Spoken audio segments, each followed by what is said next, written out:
Hi, I'm Bill Kristol. Welcome back to Conversations, and I'm happy to have you join me to welcome back Mike Murphy, with whom we had an excellent conversation in mid-May, I believe it was, about the state of the presidential race. And now it's September 1st, and we're going to catch up and figure out what's happened in the 3+ months since we talked, and what's going to happen in the next 2 months. Mike, thanks for joining me again. Thank you. And we're doing video, so I'm modeling our new Republican Voters Against Trump mask because real Republican men and women aren't afraid to wear masks. Now I'm going to take the damn thing off. It's hot and Yeah. uncomfortable. Yeah. Slave labor, by the way, Bill. You think we would have done all American? Actually, I can't tell, but this is a very cool mask. So if people want to get I'm it, sure it's made there by you only go. the On finest. the website, It's made by the rvit.org. finest workers in one of the swing states, I'm sure. But Yeah, that's right. In South Macomb County. It's lovingly stitched by hand. How are you? I'm fine. Mike and I are working together on Republican Voters Against Trump, but we won't particularly talk about that, though obviously it informs our conversation, and that's a more granular effort in Florida, and especially, which we can talk about a little bit. But let's step back and be an analyst here and all that, and a general Okay. strategist. So, I mean, we spoke May 15th. As I look quickly at the polls, it was sort of a 5.5, 6 point race then. Now it's a 7, 8 point race. Sure doesn't look like things have changed much, but what happened or what didn't happen that was important over the last 3 months? Well, I would say, the country is so dug in. This thing is a classic campaign, which is a referendum on the incumbent president, and he's been losing that referendum for 3 years. So now just the battle lines are tighter. We've had both conventions.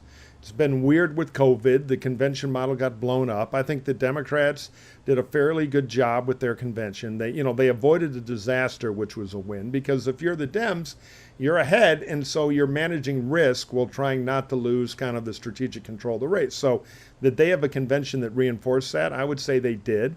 I thought it could have been a little more focused on middle class economics, where I think Biden has to do better, a little less on identity, but hoping for a Democratic convention that's not, soaked with identity politics is a hopeless endeavor.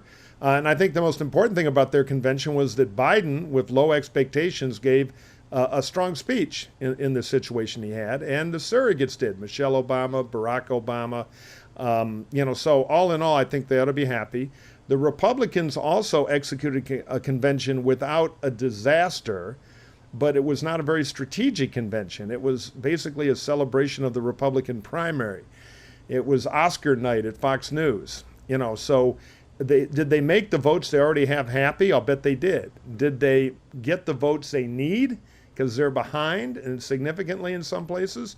I don't think they did. If anything, they lit the fuse, and I'm sure we'll talk about a lot, of a new issue that Trump is trying to move the campaign to, off firing him, which is where it tends to want to be, into, wait a minute, there are woke mobs out of control, and Joe Biden, who you didn't know is actually wearing a Mao cap right now and conspiring with, AOC, he's for rioters. And so I think that actually was a minor victory for the Trump campaign, because until today, the debate was about whether or not Biden is soft on looting, and that is not a great debate for Trump, because he's got his own weaknesses on how he stirred up trouble.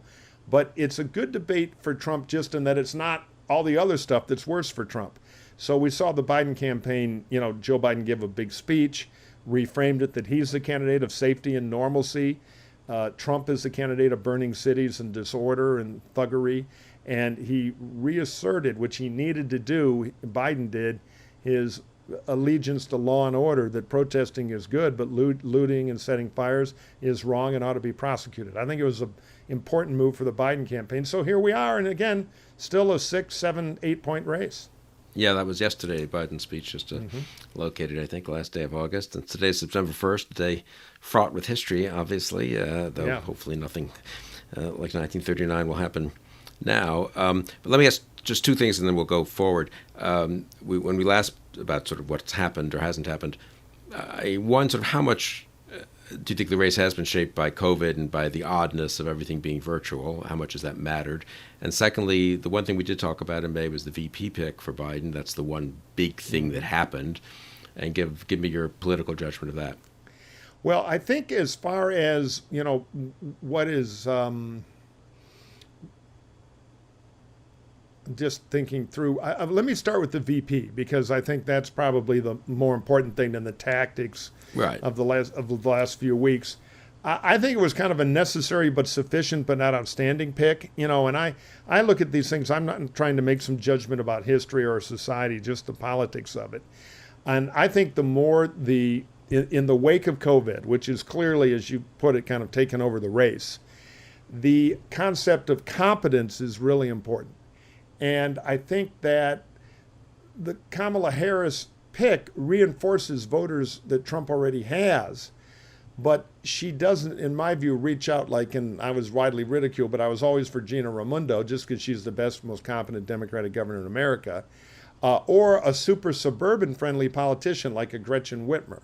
And so I thought, politically speaking, those were kind of the A-level picks. But I think Biden felt the moment of history on him, and he's well aware if it wasn't for African-American voters, he never would have made it out of his weak finish in New Hampshire. So for a variety of those reasons, he felt compelled to pick Kamala Harris, which I don't think hurts him that much. It may open up some opportunities for Trump to prosecute her record, which is pretty liberal. But I don't think it was a home run to lock up the suburbs, which is the key to locking up the race. So, I kind of give him a gentleman's C+ on that. We'll see how she does with Pence in the debate and other big moments for the VP.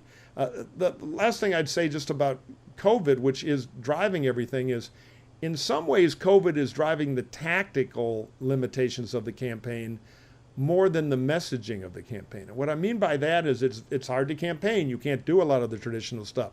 When you haul a bunch of sycophants to the lawn of the White House, as you in live television devour the Hatch Act and give a called Delo speech with your name and fireworks and all the norm busting Trump does, COVID forces those places. But as far as there's really not a pro or anti-COVID candidate. The Democrats will argue Trump really screwed up COVID, that COVID's horrible because of Trump. And there's plenty of evidence. I mean, I believe that. But if you talk to swing voters, and we've been doing some focus groups, as you know, at our VAT, they're less interested in blaming Trump for COVID. They think it could have happened to any president, though they do resonate somewhat to incompetence. But the Democrats need to be a little careful with COVID politics. It was a mistake in their convention for those swing voters to have people kind of blaming Trump for death and destruction. Now, they may be right, but out in voter land, people have a little more nuance, at least in swing voter land, a little more nuanced view of COVID as something that happened in the country while Trump had to be president. And I think the strength for the Democrats in that argument is to drill in not as much on the human cost, as horrifying as it is and as shocking. You can see Don Lemon getting excited about it every night, and I understand why, but into the specifics of Trump's incompetence in the response. That's where it's murky, and the Democrats need a sharper lens on COVID. So anyway, the economic, and I think right, what our groups show, pain. the economic they need to. Don't you think Biden needs to link the failure in public health with the economic price that we're paying? One of Biden's problems is with these suburban swing voters is that he is not perceived as any superstar on the economy. Biden's not very well perceived at all. The convention, I think, worked on helping that and had a positive impact. But, Biden ought to surround himself with surrogates and others to buttress that economic argument, because people still give, in this swing voter world, more credit to Trump than Biden as an economic manager based on their rosy memories of the pre-COVID economy. And if I'm Biden, I don't want October to be about a mania of excitement that may be even irrational, but there's so much hunger for it that there's a miracle vaccine just around the corner, so we're back to who can rebuild the economy. Because as of today, Biden does not have the advantage on that I would want to have to close a campaign on that topic. Do you think he can get to that? Is it just so baked in that Trump was a businessman and he had 3 pretty decent years, and so he just has that advantage on the economy? You think Biden could say, hey, we came back out of a terrible recession, President Obama and I don't know, he has some stuff he could say, maybe a little more than he has, And he has a wide cast of characters, the Geithners of the world, who were around economic teams that can claim, even though we fiscal conservatives don't like a lot of the policy, a pretty good economy for people. So I don't think Biden has a choice. I mean, some people say, oh, we should never talk about the economy, that's Trump's issue. Well, the problem is it's the voters' issue, and they're interested in who's better, and I would not, if I were Biden, let Trump hold an advantage on that. I'd at least try to break him even. So I think Biden has no choice but to powerfully engage there. I'd say one other thing that happened yesterday that's bigger than just Biden is against looting is Biden is starting a message that I think you and I both talked about, and I'm happy to see it, which is to kind of flip the Trump argument that Biden's America will be burning cities and disorder, when the truth is that Trump's America, his past and his future, is division, disorder, violence. He encourages it. Biden is actually the kind of boring candidate of normalcy, of get people back to work, handle the COVID pandemic and the vaccine, a fight against it with sobriety and professionalism and experts in science, not Clorox. And Biden will rebuild race relations in the country. He knows how to reform the police without totally undercutting them. Biden is actually the candidate of safety. And Biden made that argument yesterday, and that's something, if I were them, I would hammer every day, because I think it is a defining contrast with the disorder and chaos of the Trump presidency. And how much of the safety message is a sort of calmness and sobriety and saneness message? And how much of it is a kind of empathy and sympathy message? Because I know a year ago, a Democratic consultant who was working for someone other than Biden, told me, what's interesting in the polls is you guys in Washington, you think of it, and Biden's more moderate and some of the other candidates are more liberal, and what about the economic record and this and that? What we keep finding is people do like Biden and respect him and understand that he's gone through a lot, and they think he's a very decent person. And that can count for something, or can it? Or was Dukakis Dukakis was also a decent person? I don't know. You sort of worry that. But Dukakis was a liberal technocrat. Biden is a meat and potatoes Joe. And when in doubt, good campaigns amplify what people perceive as true. So I think the fact, Biden will always beat Trump on motive, because you can argue that Biden wakes up every day thinking at least partially. Biden partisans would say all the time, but at least partially about other people and how they're doing. That's why I thought during the convention the Amtrak film was very good, about the conductor he made friends with on his commute. Right. Guy had a heart attack. He called, that's who Biden is. Trump has no empathy. Everybody knows Trump is only about Trump. And Trump's like a scavenger gathering ego pellets or fame pellets or attention pellets that he desperately craves. So that is a telling contrast between the two people, because it's true. So part of the job of the campaign is to make that contrast important, a point of judgment when you decide who ought to be president. So the missing thing for Biden, I think, is a perception of economic competence. And, they can tell some stories about the past, but if I were Biden, I would have a very muscular economic recovery team very much in the news. I'd go get Buffett. I would go get some of the leading lights of the Clinton expansion and Obama, some business leaders. And so I'd look like the pros from Dover are ready to take over the economy the minute we get the straitjacket slipped around howling Trump.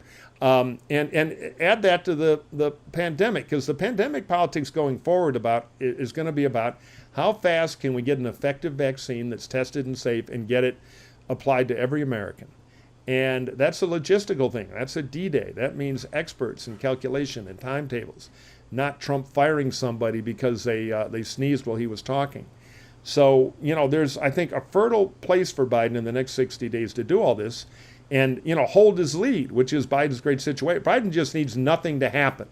So filling the debate with stuff like that buttresses Biden and undercuts Trump is in Biden's interest. What Biden doesn't want is the week we just had, where Trump succeeded, at least to some extent, to make the topic of the election something other than firing Trump. Civil war in Portland, Biden too weak to do anything again. So the Biden people, I think, ought to engage on this safety message and spend the next 10 days rebuilding law and order, because they can't just give one speech and hope it's over. But they've got a good message now. Engage on all fronts, use the police union for cop surrogates, which they should have no shortage of, and then pivot around and close it on, making your life better. What do you get from Biden versus the chaos you get from Trump? From Biden, you get safety, better economy, and a path to the end of COVID. And just finally on this, and then maybe we can walk through some more scenarios in more detail. How likely do you think it is that Biden will, like I said, two questions. I mean, one, you and I talk about the swing voters. That's what Republican voters against Trump does. Some people would say, are they really anti-swing voters? Isn't this base mobilization? Are we wasting a lot of time getting that tiny sliver of voters who may have voted for Trump in 2016 or may have voted third party and now might come around to Biden? And then secondly, how likely is it that Biden will more or less run the kind of campaign you've just outlined, as opposed to, I don't know, feeling he has to spend 2 weeks on climate change because that's what a lot of people in his party think is fundamentally important. And it may be incidentally fundamentally important. It just makes it seem like a slightly different message than what we've been talking about. Yeah, well, I would say to the first question, because the second one is, in Biden's control, but I'll be happy to comment on it. People make a decent argument that there are very few swing voters now. What I would say is there are a fair amount of swing voters who, thanks to Trump, have landed in Biden's camp, which is why he's winning. So a lot of the work is to hold him there. Right. Because the Republican convention did a fairly effective job of playing old Republican hits that work.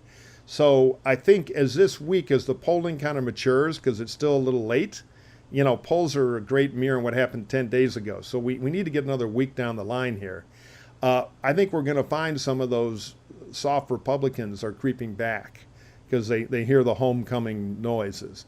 And so there's plenty of work to do just to hold them off. Because look, if you're in a Michigan or a Wisconsin, or most importantly, in my view, a Florida, or in Arizona or Pennsylvania, any of the key states, and you can hold Trump down to 85% of the Republican vote instead of 95%, the historical norm, that's a material outcome. So even though it's a small number of people, it's 10% of a third of the vote, it's still hugely important. So I think that work remains important. The Trump campaign has a strategy, and it's a credible strategy. The problem is it's a strategy born of weakness. The strategy is two-headed. One head is change the subject to Biden stinks. Well, they're trying that, and if the Biden campaign is as adroit as it was yesterday on not letting them suck them into those kind of culture battles, it'll be hard to do. The other one is, look, we get non-college educated white people, and there are zillions of them who don't vote. And we got some of them last time that hadn't voted before. We got to bring this huge army in. It's the old strategy of, hey, wait a minute, we're losing the election, so let's get a new electorate. Much easier said than done, much easier put on a PowerPoint at the White House meeting while Trump nods at it, assuming he can pay attention for more than a second to a PowerPoint, which is an open question, I understand, from friends in the briefing world there. But my point being, the plan to, since we're losing, let's invent 1 million new voters who love us and throw them into the deal. You can find those voters on paper in the Minnesotas, a state that they think they can flip back, always an elusive prize for Republicans.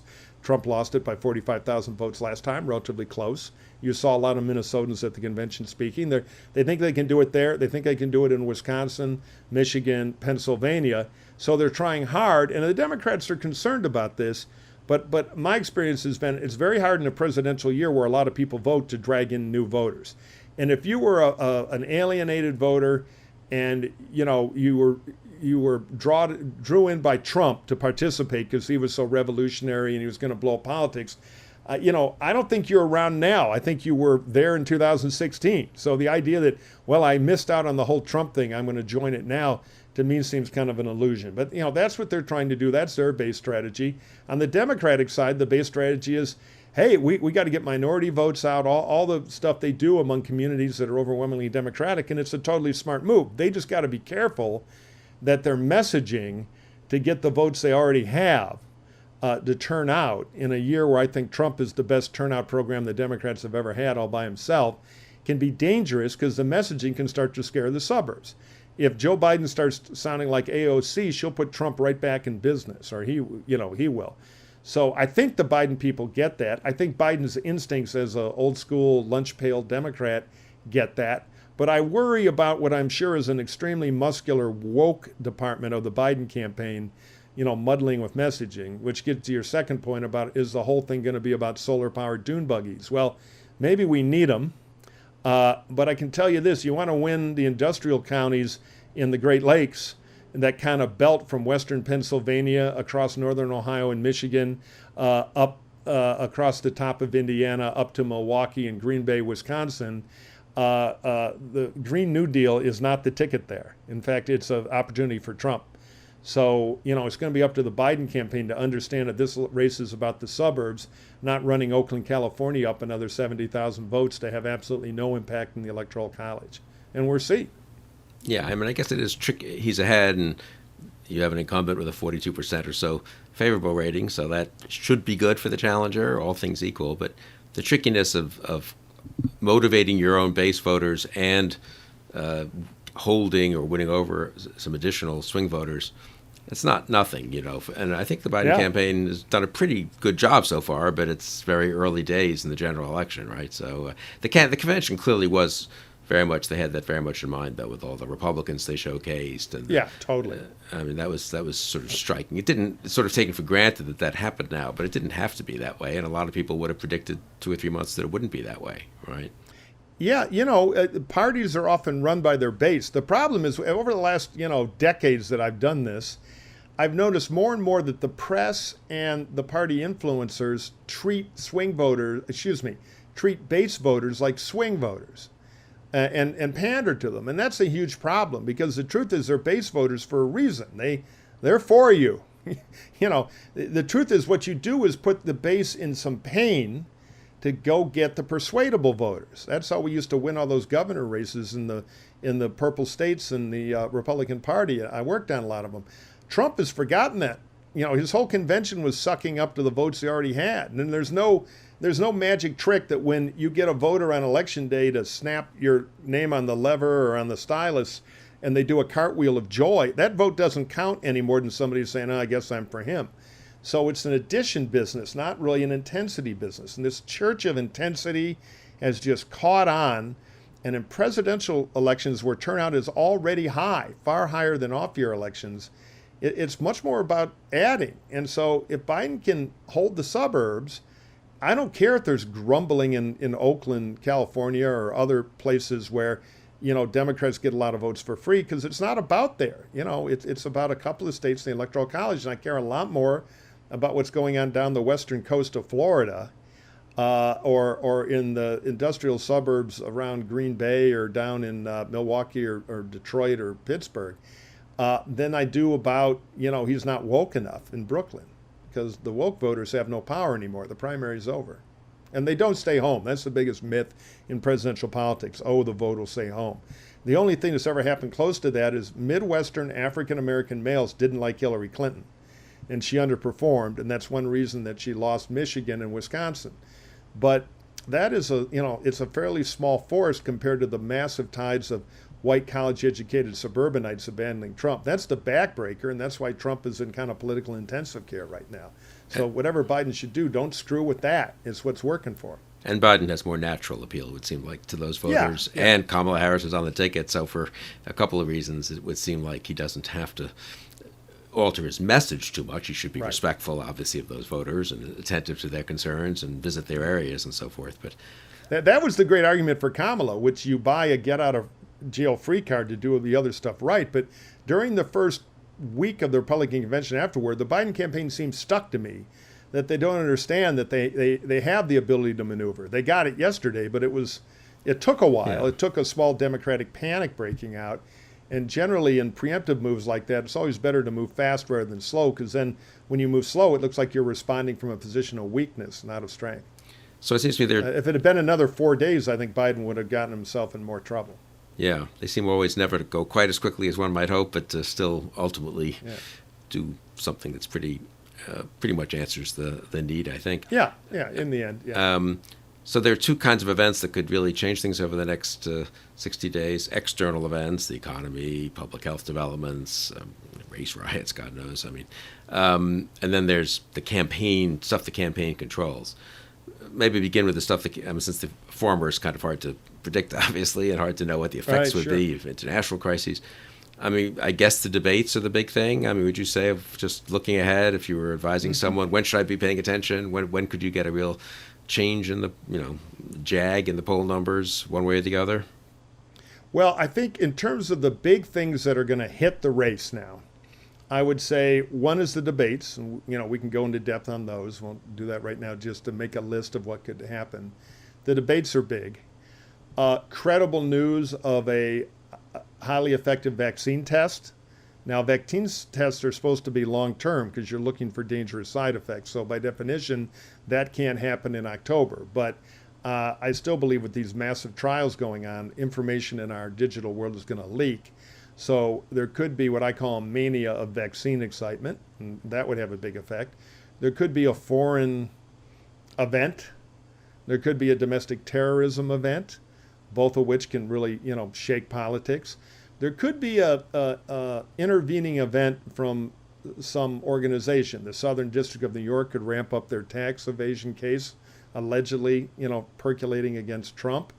Bill Barr could go try to indict, one of the Biden kids, Hunter, from his Russian business, adventures to try to create a bunch of headlines. There are just a couple things like that. I think the ones to worry about are the ones that are more fundamental. The more it's a Washington slappy fight, be it Southern District, New York, or Hunter Biden, that's back to Mueller report stuff where it's both sides on cable TV yelling at each other as part of the Washington show. The question is their kitchen table stuff, like real credible belief that there's a vaccine and schools are going to open on X, Y, or Z. Or, a market panic, because what happened if it leaks out on Twitter or a traditional leak in the New York Times or Washington Post or Wall Street Journal that the Pfizer vaccine trial of 30,000 people is an abject failure? That could, and we have a very fragile stock market now. We have cheap money popping up asset prices crazily.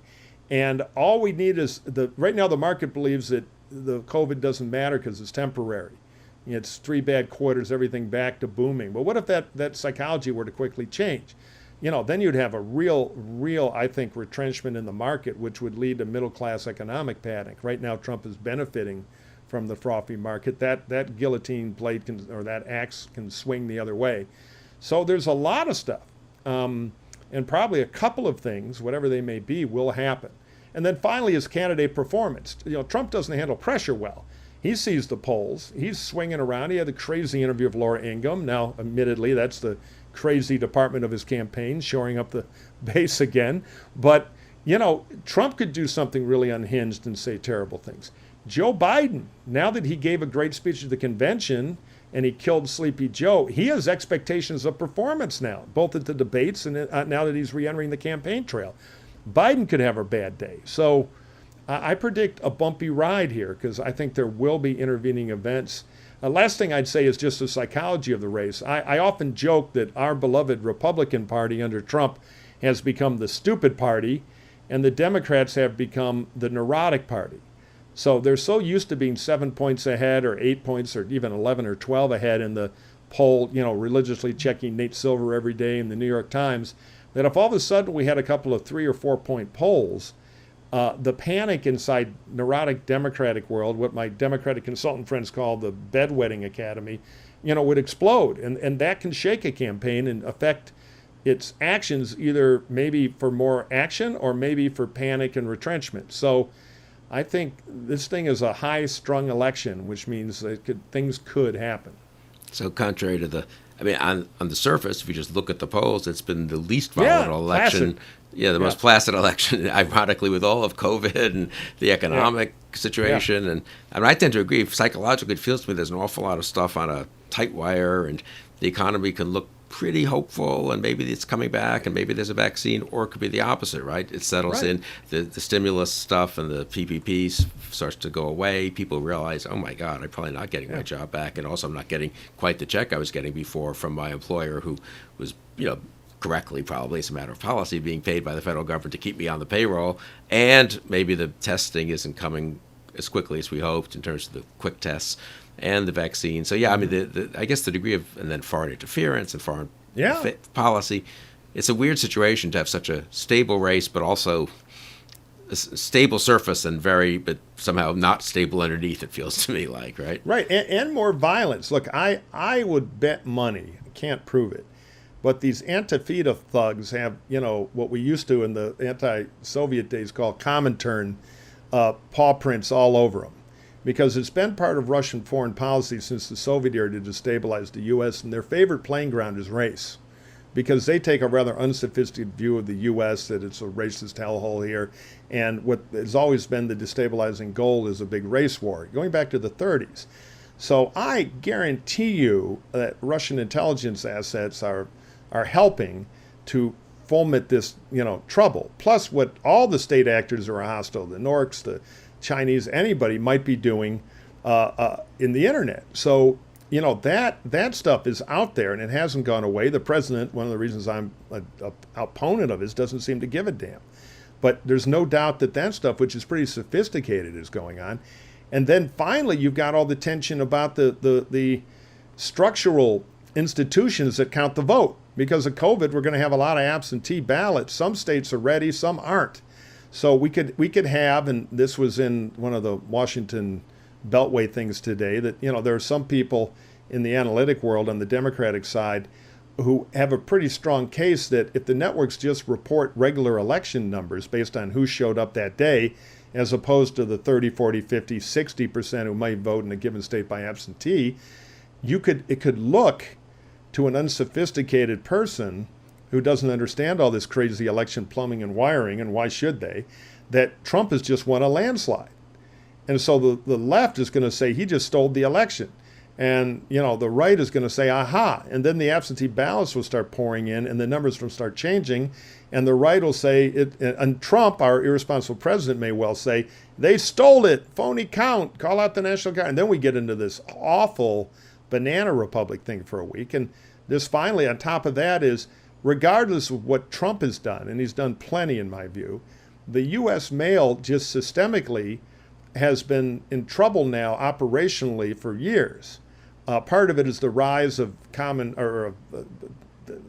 corporate carriers like UPS and FedEx, which are deeply integrated in the system of the mail. But the post office has had structural problems before Trump put a political thug donor in charge of it. So, yeah, it's just very fertile, all this stuff, and it's just hard to predict. Although, as you say, the polling says the country kind of knows what to do. They like to fire Trump and move on. So the question is, can any of these lightning bolts get it off that track, which it's been steaming on for quite a while? People forget that before COVID, Republicans were losing every special election.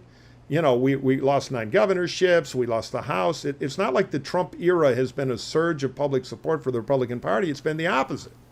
And now COVID has magnified it.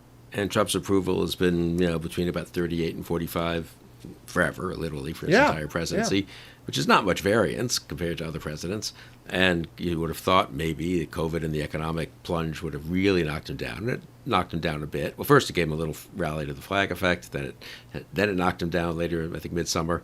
But it hasn't killed him. So it is striking that for all these big events of people, it's so much about the incumbent in this case, though, I think. And Trump's just got that locked in 38, 40%. There's a locked in 45, 48 against him. And so he has to win more of the voters who are currently undecided and whenever a few think they're not going to vote for Trump. But that happens in campaigns, right? People come back.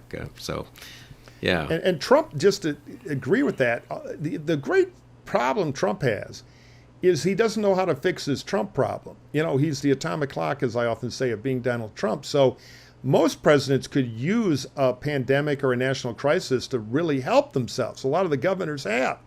But Trump makes it worse. So there are plausible ways that an adroit politician could get out of all this, but Trump doesn't have that toolbox. It's very limited. He just wants to preach to his choir, which is why he's sitting in this cul-de-sac of 44% of the vote. And it just seems to me, having been in the Bush 92 White House, and unfairly, I think, whatever, but viewed by the public as out of touch and time for a change and all that, and it was the end of the Cold War and stuff.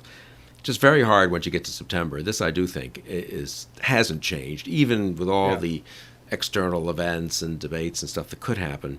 Pretty hard to change people's impression, and it starts to settle in. I mean, well, you've been through this more than I have. I mean, when does the vote settle in? There's also early voting, which has its own issues for later on. Though, incidentally, I noticed some states just on the election day stuff. Some states, Florida, for example, already counts the absentee ballots when they come in, or not when they come in, but on election day. They're ready on election day. So they dump them at 7:30 p.m. or 8:30 p.m. or something on election night. I think Pennsylvania and other states are going to move towards that, partly to avoid that problem of what they call the blue shift. The mail vote is more Democratic, and therefore you could show Trump leading and then have have Biden catch up. So I don't know how much of that's going to affect things. But anyway, I'm just curious. But there is early voting too, so it's not. So stuff has to start happening. I don't know. What's your experience on that, though? I mean, how much can you really, if you're an incumbent, how much, the end of the day, it's almost always a referendum on the incumbent. The incumbents' numbers in early September aren't that different from the incumbents' numbers at the beginning of November, usually, I guess, whether it's a president or a governor. Yeah, primaries are different, but in a general election, remember, you already got 90% of the vote dug in or more. So, you have fairly small movement. So it's a great question. I want to get to it, but I just want to make one point because you got to something I'd love to chime in on, which is how the networks report the vote. You're right about Florida, which I think is the most important real estate in the election, which is why in RVAT we're launching Orange Crush. But I think it's really important. So exit polls. So everybody kind of knows about exit polls, and they often have a variance. And when people hear about exit polls, they think, isn't that where the network has a guy in a white lab coat outside certain precincts that tend to reflect a certain state? And after people vote, they fill out a questionnaire and it goes to network headquarters. And boom. That's all true. But there's something else they do. They take a poll the last 48 hours before Election Day of absentee ballot voters to ask them how they did. So there are two components to it. One you've heard of, one you might not have. I think this year the networks and journalism in general ought to really beef up that absentee monitoring polling. And they ought to report that projection with the caveat that, look, this is a guess. It could be wrong by a couple points, but it's directionally probably pretty close. At the same time, they report the day of stuff in states that don't have a Florida deal where 95% of the absentee ballots are counted. So that way people can watch two votes, one that predicts the next 5 days and one that's going in, to balance their knowledge a little rather than just look at Election Day. I think that'll have an important dampening effect, and I think it's journalistically legitimate. So anyway, that's a bugaboo of mine that I've been hawking. And hopefully, the media, I think, are more aware than they were of their responsibilities in terms of telling people ahead of time what to expect, what not to expect, and this would be part of that, obviously. Yeah. In terms of don't get fooled if we say, the Election Day vote is here. There's still, if 40% of the vote's still outstanding, and if there's empirical historical evidence that 40% outstanding will break somewhat differently from the 60% on Election Day. I mean, so on your chart, you say, here's our today vote, and our in-process vote over the next week, we're estimating based on polling it here. So it's going to take us a week to find out. But so they get a better picture of what's really going on. Now, as far as when things move, in a wrong track election like this, generally the incumbent ought to be paranoid till the last minute because people tend to break against the incumbent. But it's been my experience, and everything is a little different, that September is the month to try to change the topic of the election, to introduce new troubling information. You really want an October surprise to be a September 25th surprise. So then, in a presidential race, at the first debate, which is normally at the end of September, I think it's September 29th. 29th, I think, yeah. Or the 1st or 2nd of October, historically. But right at that point, people kind of check in to make sure what they already think about each candidate is right. It's where they kind of decide to, they form some opinions, but they want to actually see. So that first 2 weeks of October, that debate exchange is very, very important. And then after 10, 12 days into October, it starts to really lock down because there's just not a lot of room to move. And even the undecided become kind of predictable based on demography and opinions on other things. Now, the other thing to remember is because of absentee voting, traditionally, Election Day now is really, 12, 14 days long. What most people do historically is hold their absentee vote till later. You get a lot of punditry saying, oh, the absentee votes, I remember a lot of this, Kamala Harris is going to win because the California absentees are mailed and all these people are going to vote for her before New Hampshire and she can't lose. And it was the stupidest damn thing where reporters who cover politics but don't know anything about it just leap to a silly conclusion. Some people do vote right when they get their absentee ballot. Most hold it. They don't hold it to Election Day, but a lot of them are mailed the last week. Now, this election could be different because of COVID fear, because of Trump's campaigning against the post office, because of real problems the post office had. People may vote their absentees earlier than normal. And if I were the Biden campaign, I would have absentee virtual parties every night starting in late September with celebrities and Michelle and all their weapons making a thing out of vote today. Let's get it over with, early, and just try to push as much as they can of early vote in to kind of get around that. And, we might see different behavior this time. But to your big question, generally, I really like a campaign to peak around the 20th of October, not November 1st. No, that's interesting what you say about September and about the debate. That's also been my sense that the first debate locks things in, unless it somewhat shakes things up. Obama Right. If underperformed September's against been Romney. good, yeah. But then you can fix it in the second debate sometimes if you're on a path to get to 51, which President Obama always was in 2012 probably. You sort of fix your first debate performance in your second debate and reassure people, okay, he's fine. So I guess that first debate in particular is important, right, on September 29th. I think that's... Yeah, if Biden can do well there, let's put it this way. If Biden can get back to Biden stuff and off Who Loves Rioters, because even a good Biden effort on Who Loves Rioters is still a win for Trump because we're talking about rioters, where Trump will have a generic advantage with scared white people. But if we get to that first debate and Biden's got the agenda right, and Biden can hold his own or a little better with Trump, and Trump, in the great tradition of incumbent presidents who are never particularly well prepared for the first debate because they're too busy being president and they don't like staff yelling at them, and with Trump you add a whole nother layer of Well, they haven't debated anyone in 4 years. I mean, people forget that. I was there with President Bush, and they don't debate their challengers in primaries. Trump obviously didn't debate Joe Walsh or Bill Weld. So Biden, whatever you think of those debates, he did have a dozen of them. I mean, it's not like he's... So, yeah, I agree. So if Biden has a good September 29th and puts Trump in a box, then things are really going to freeze up. You're going to see a Republican panic. You're going to see a herd of Republican donors coming over.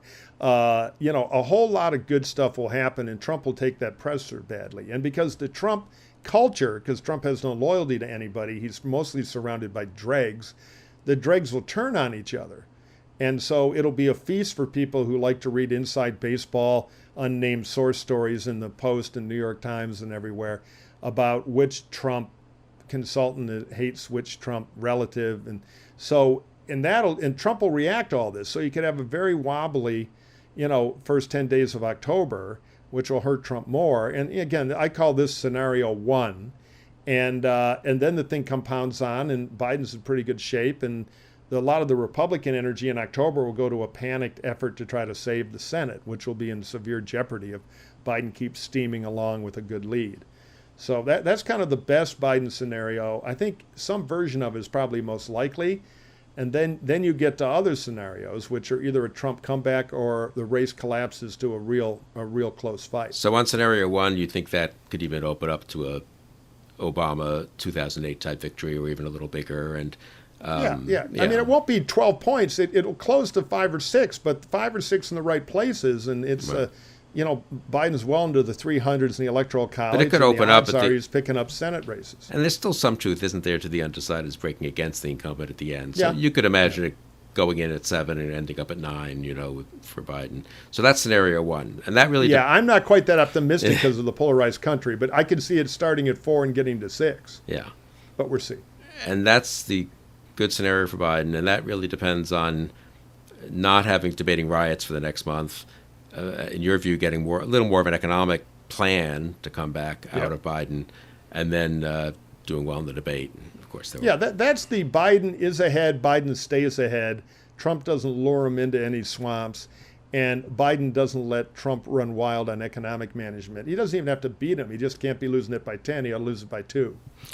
And the other scenarios, scenario 2 and scenario 3? Well, scenario 2 is there are more riots, and Biden doesn't prosecute his new message, and somebody convinces him the problem is the reason there are new riots is he hasn't reassured the country enough, and so he goes very gentle and very woke, and Trump exploits that, and the polls start to tighten, the Dems panic.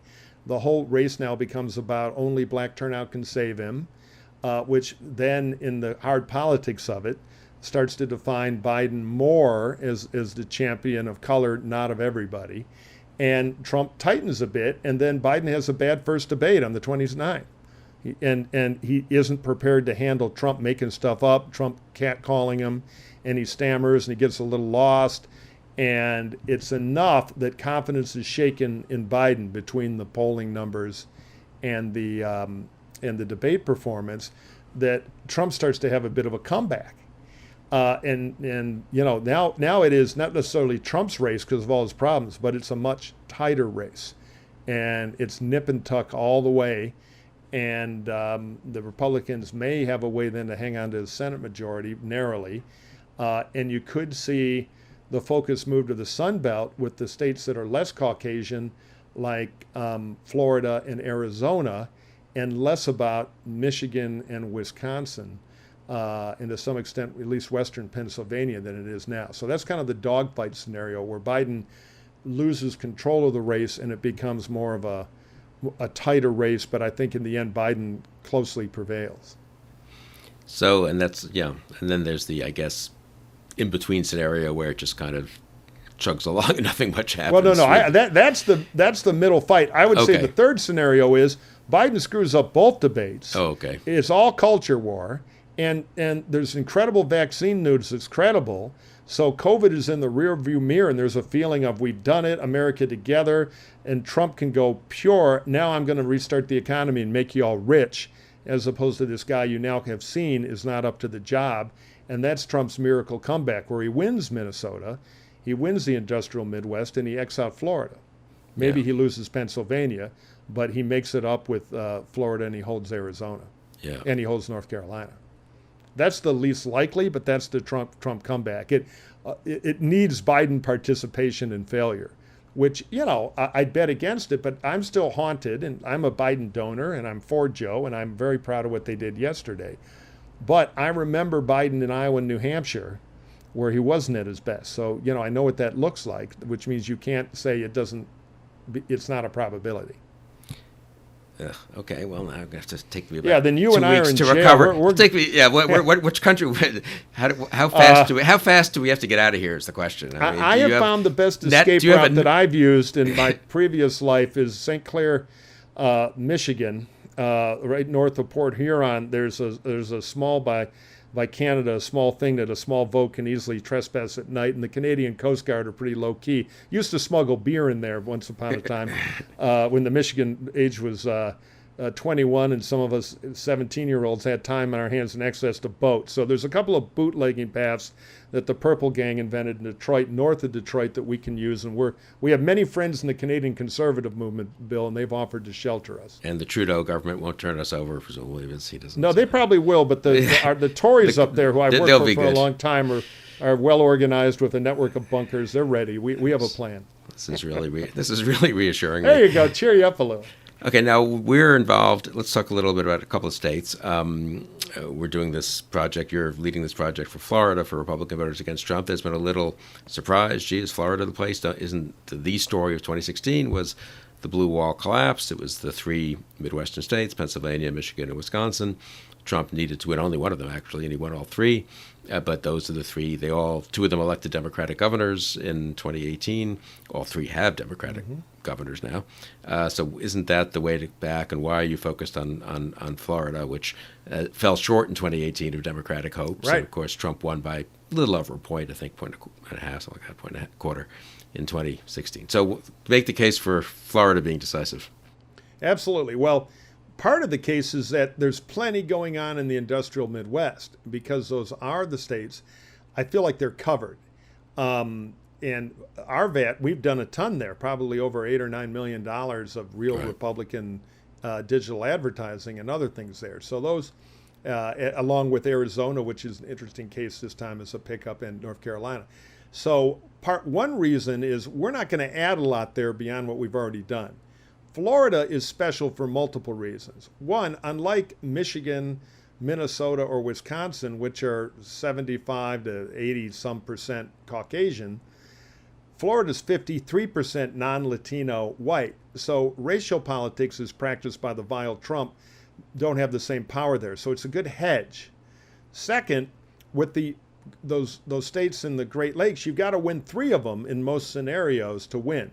What's nice about Florida is you only have to win 1 beyond Florida. You win Florida and Arizona, you win. You win Florida and Wisconsin, you win. You win Florida and Pennsylvania, which is the most likely, I think, of those Great Lakes states to pop against Trump right now, you win. So Florida is a backbreaker. No Republican in 100 years has won without Florida. So then the question becomes, okay, Florida is the hedge, and Florida locks up the Electoral College where you only need one other one. How do you win it? Because it's big. There are nearly 14 million voters. That's $100 million, et cetera, et cetera. Well, Florida is big, but it has been on the precipice for the last two presidential elections. Barack Obama beat Romney there by about 78,000 votes. And Trump beat Hillary there by about 116,000, or maybe a little less. I don't have the exact number in front of me. But the bottom line is under 120,000 votes has been the margin out of 10 million.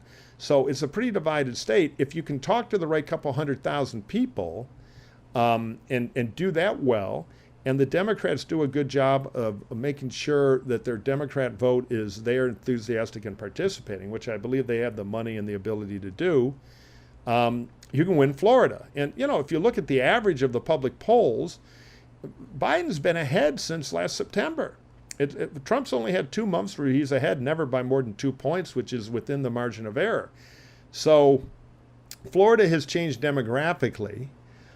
You've had a couple other things happen to the Florida electorate. There are people who came in from Puerto Rico who are overwhelmingly Democratic. You got to register them. But there are some other special factors that have kind of modernized the electorate there. And it is full of college-educated white suburban Republicans and independents who often vote Republican but don't brag about it, who have Trump fatigue.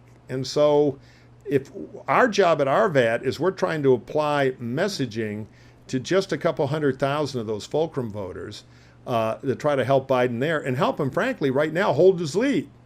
Now, the Trump people take it seriously. They've got a lot of staff there. They've been spending a lot of money there. And you've got to respect the Florida Republican Party. They've won 6 of the last governor's races there. The Democrats have not done well. I did 2 of those governor races. And one thing I think our vet brings to the table is we know how to compete for those voters that we used to help elect governors. Florida's also a trifecta state, which means the Republicans control all 3 branches of government, state Senate, state House, elected branches, and the governorship, and they have since 2011. So it's formidable, but the electorate there is every bit as divorced from Trump, and I'd argue even more, because Trump has had a problem, a unique Trump problem with older voters. Mitt Romney carried Americans over 65. If you've got a walker, he's your president. In Florida, which over-indexes for older voters, Trump, and everywhere but in Florida, has had a problem with older voters. So that's something else we plan to exploit. So Florida, I think, gives you the best return on a buck going forward to try to really break Trump. And again, if we back up from all the daily kind of punditry and polls of the minute and cable yakkery and just kind of look at the race, Trump right now is losing and on the defense in every state. There's no state where wow, Trump's really got something going there. I mean, you can argue Minnesota might be tightening a little in Trump's direction, a state that he lost again by about a point in the third, I think.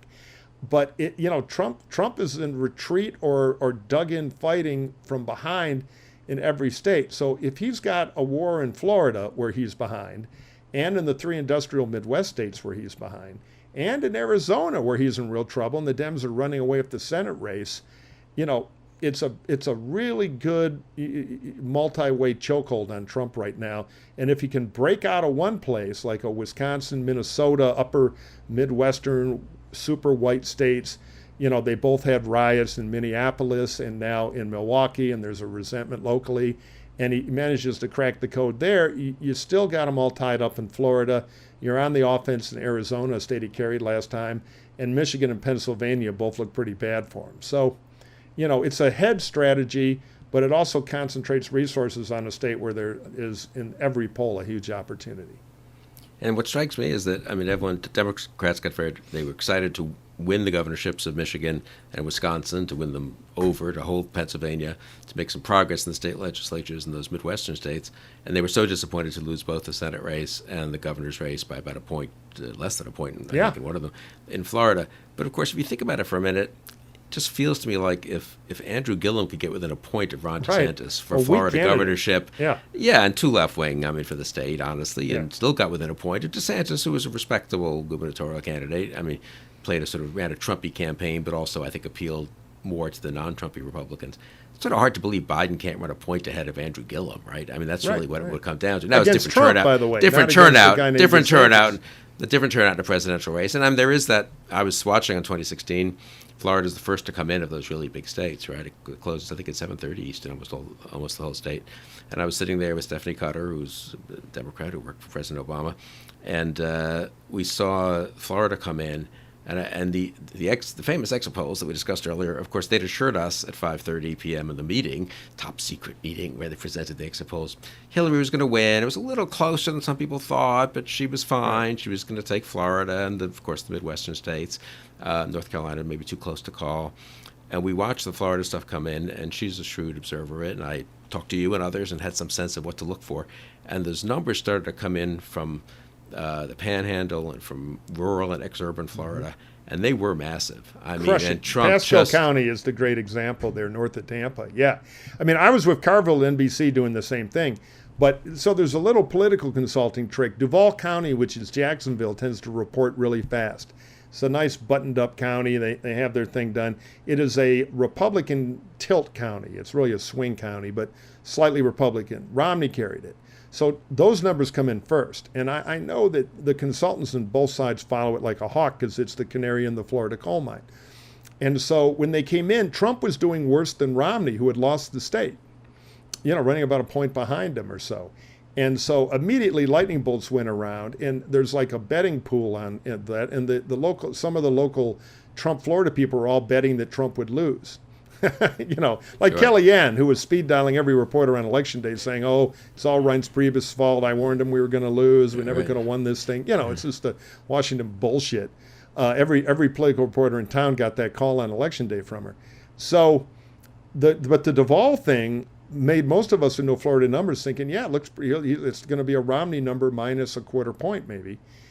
But then Pasco and some other places came in, and he blew the Reagan numbers away. And so it was a very funny kind of thing, and that's what threw everybody off. There's even a rumor that some consultant went down the hall and told Hillary after getting Duval, you're going to be president.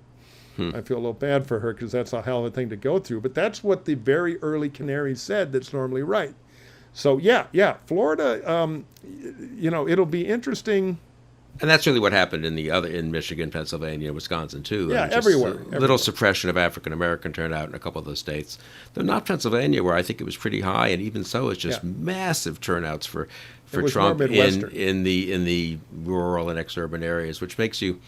And I guess their theory is they can turn out even more people this time. I guess we began with that. Maybe we should end with that. Right. I mean, well, they need a woke opponent. So if Biden allows himself to be AOC's grandpa, they're going to have something to work with. And I thought the Biden campaign was a little slow to get that, but they sure got it yesterday. And I think that's a good sign for Biden.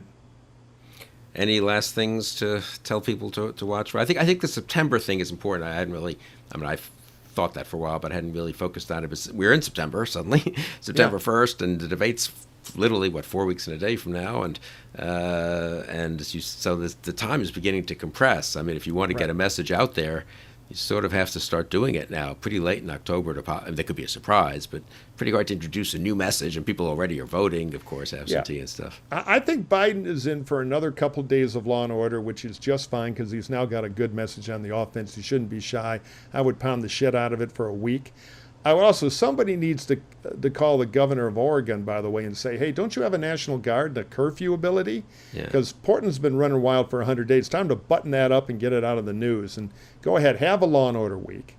And then Biden needs to, there's a great saying in Canadian politics, since that's our favorite escape country, the Tory operatives use, which is it's a hockey phrase, but I've never heard it in a campaign thing before, which is, we got him in a good position, now rag the puck.